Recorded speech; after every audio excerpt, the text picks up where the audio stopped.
प्रभु जी का धन्यवाद। आइए हम चलते हैं प्रकाशित वाक्य इस अद्भुत ग्रंथ का सारांश हम पाने के लिए।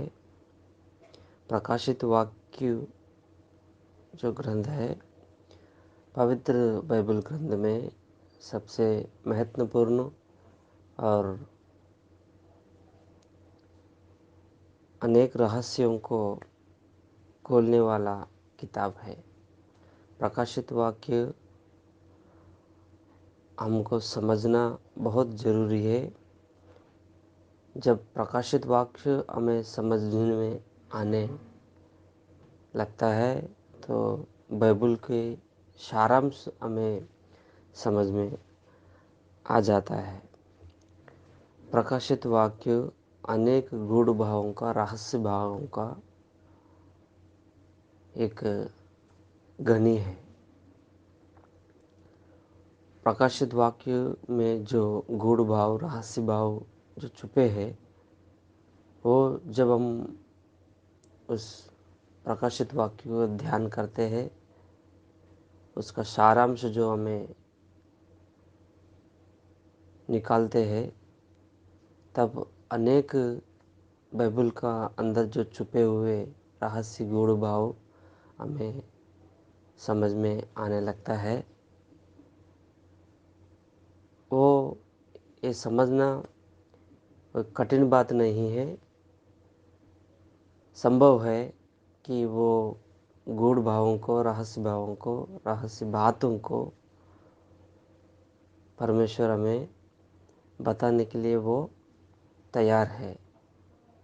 लेकिन उसके लिए एक योग्यता हमें हमारे अंदर होनी चाहिए। वो योग्यता ये है कि हम परमेश्वर का दास होना बहुत ज़रूरी है।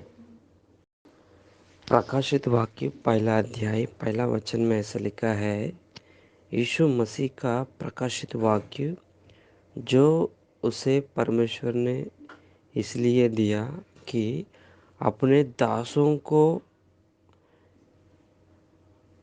वे बातें जिनका शीघ्र ही होना आवश्यक है। देखिए, यहाँ बात प्रभु यीशु मसीह शीघ्र ही होने वाला बात अपने दासों के लिए परमेश्वर यहाँ पर बताने वाला है। ये प्रकाशित वाक्य बहुत लोगों को नापसंद है, बहुत लोगों को ना समझ में आता है। कि कारण ये है कि वे परमेश्वर का दास बनना नहीं चाहता है।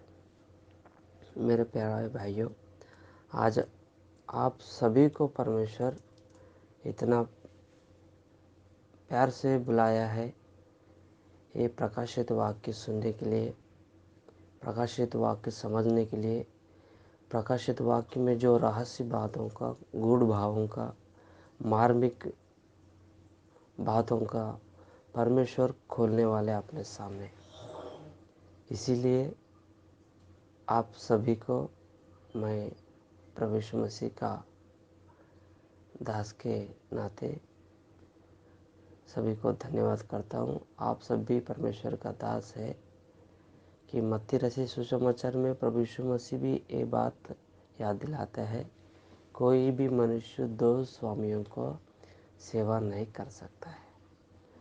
और कुरिन्ती में पौलुस ने भी याद दिलाता है, पहला कुरिन्ती 7वां अध्याय में 23वां वचन मैं आपके सामने एक बार पढ़कर सुनाता हूँ।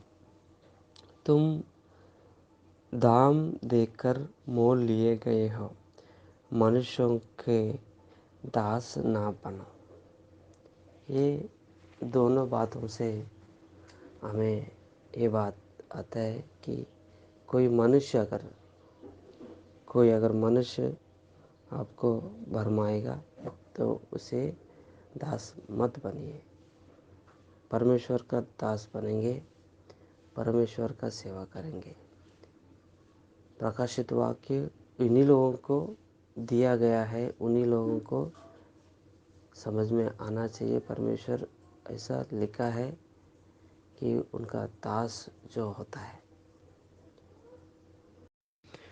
प्रकाशित वाक्य पहला अध्याय 7वां वचन में ऐसा लिखा है, देखो वह बादलों के साथ आने वाला है। प्रभु यीशु मसीह इस दुनिया में शरीरदार रूप में था, तभी भी परमेश्वर ये बात कहा है 14वां अध्याय यूहन्ना सुसमाचार में 3रा वचन में ये बात उनका शिष्यों से साथ किया है कि मैं फिर वापस लौट आऊँगा। आज हम सारे कलीसिया 2000 वर्षों से हम इंतज़ार में हैं कि प्रभु यीशु मसीह आने वाला है। प्रभु यीशु मसीह आने वाला है, हम उनके साथ चले जाएंगे। ये हमारे एक आशा है कि वो प्रभु यीशु मसीह का बात जो है कभी ना टालने वाला है। परमेश्वर आएगा, यीशु मसीह, हम उनके साथ जाएंगे। लेकिन कब ये प्रश्न को समाधान देता है प्रकाशित वाक्य। प्रभु यीशु मसीह का दूसरी आगमन का सारी सच्चाई प्रकाशित वाक्य को समझने से ही हमें मिलेगा।